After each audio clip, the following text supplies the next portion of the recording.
Hi there. My name is Amy Cosper. I'm the editor-in-chief of Entrepreneur Magazine, and I have a huge confession and mea culpa that I've been wanting to do for 1 year, and that is that I stand before you as a recovering Boulder snob, and I am proud to say that over the last year I've lived here, I have come to fall in love with the village of Fort Collins, and it is every bit as innovative with a whole lot more soul than anything I've ever seen in Boulder. So it is a joy, a joy to be here. And one of my huge conundrums that I deal with on a daily basis is really understanding and defining the word entrepreneur. I mean, it seems like it's something the editor-in-chief should know how to define easily, but for some reason, it's a really hard word to define, and it is right now in its heyday.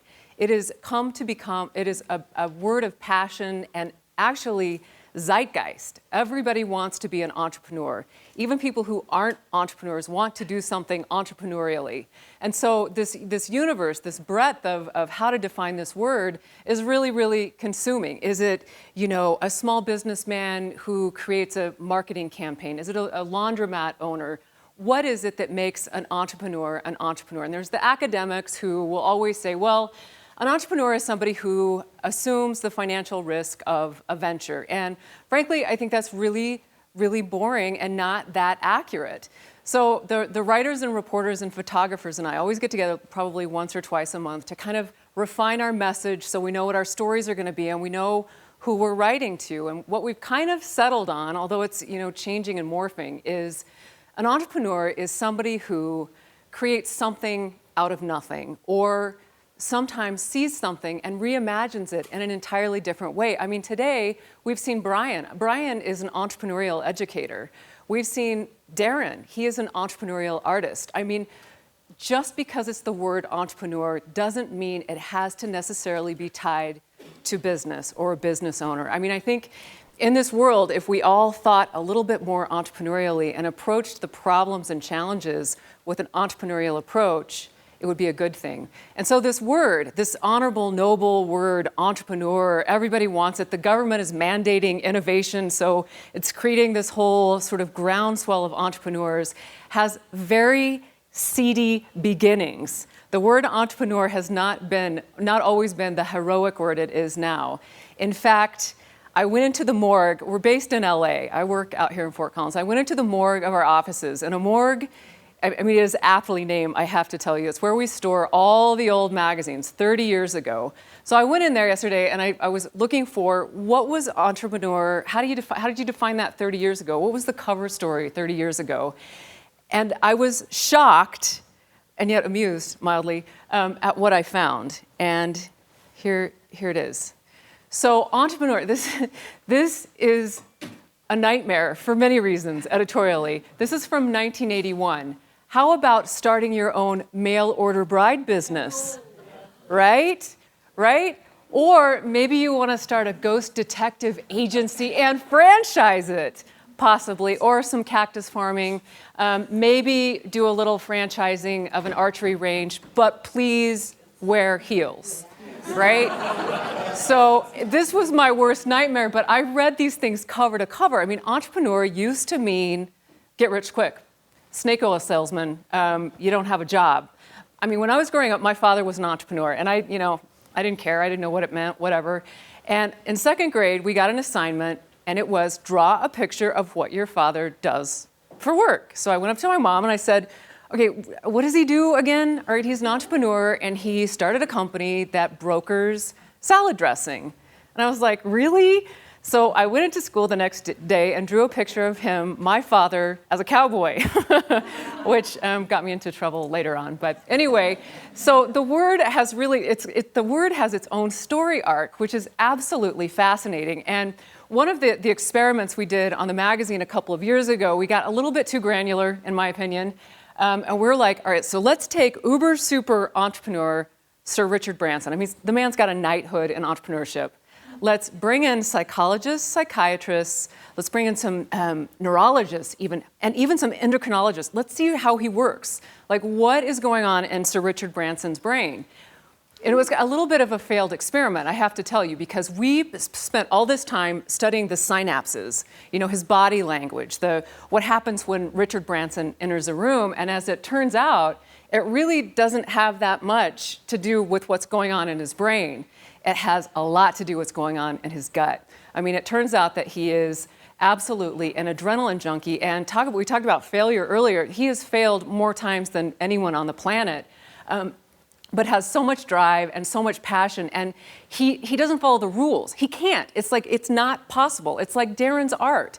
He breaks every rule that there is, and he wants to break more. He's a bring it to me, break the rules kind of guy, and he won't take no for an answer. But the truth of the matter is, you don't have to be Richard Branson to be entrepreneurial. In fact, Fort Collins has its own set of entrepreneurs, many of them in this room right now. Does anyone know who this is? Jen, right? Okay, so I moved to Fort Collins from LA. It was a little bit of a culture shock. And I'm driving down College. It's cute, it's charming. And I drive past this sign that says, the Screamin' Peach, a wax studio, right? Ouch, best business name I have ever heard of. And so I sent a reporter in to do a story on her. And it turns out she is one of the reimagining kinds of entrepreneurs. She is a waxing artist and makes no bones about it. She's happy to talk about, mistakes she's made. We actually asked her the biggest mistake she's made waxing, and she said she waxed a head, and it didn't turn out that good, so she didn't charge for it. But her whole vision is, I don't want pink doilies. I want a tattoo parlor. This is what I want. It's right across from the campus, crazy successful. She has a very engaged clientele, and frankly, it's just really badass, and it was a great story. This is the Cast 2 people. They're in Boulder, but they're okay.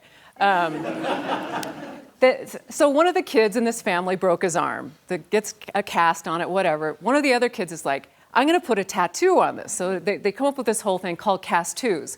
Well, 2 years ago, this little tiny entity sold to 3M for an undisclosed sum of millions and millions of dollars. So you just never know where entrepreneurial thinking and innovation and inventiveness is going to take you. I mean, it was a broken bone. These guys, I spent some time last summer, 2 weeks at Techstars in Boulder, and it's a crazy, crazy experience because you're in there and there's like little robots going past and things whirring around and people just buzzing. Well, these two kids, they're physicists. They're like 12. They're like 12 years old. They invented these things called robot balls. I kid you not, robot balls. They are little balls that you sit on the floor and you control with your smartphone. And they can move in any direction, and they work. I actually saw all of the RF cards and all of this. And they got the $12,000 that Techstars gives you to start your project. They got an undisclosed amount of angel funding that, according to some sources, was way in excess of $2 or $3 million. So these kids they're going places, and they're physicists. So you try to interview them, and they're just sort of eep. They just don't want to talk too much. And this, of course, 2 words: chicken diapers. A woman in Arkansas, so chickens are a trend, as everyone in Fort Collins knows, but it's a trend not only here, it's all over the country. Chickens for, to create your mulch, to do your garden, to have your eggs, all of this. Well, this woman in Arkansas, she's a chemist, decided that the poop was really more than she could take, but she wanted the eggs. So she made chicken diapers, and they are reusable. They have Velcro on them, and she can't keep them in stock. She can't keep them in stock. So the bottom line is, I pulled out some of the crazy, crazy ideas. That the thing about being an entrepreneur or thinking entrepreneurial or being an entrepreneurial artist or being an entrepreneurial educator is that the possibilities of what you can do are absolutely limitless. And if we allow that philosophy into our lives, everything that we do, anything is possible, anything at all. And I wish I would have understood that concept more when my father was, being an entrepreneur, but I made him into a cowboy because it is a powerful, powerful thing to be an entrepreneur. And the meaning changes daily, and we'll keep you updated, but it's a good thing. And I invite all of you to try to zig when everybody else is zagging and be more entrepreneurial. So that is all. Thank you.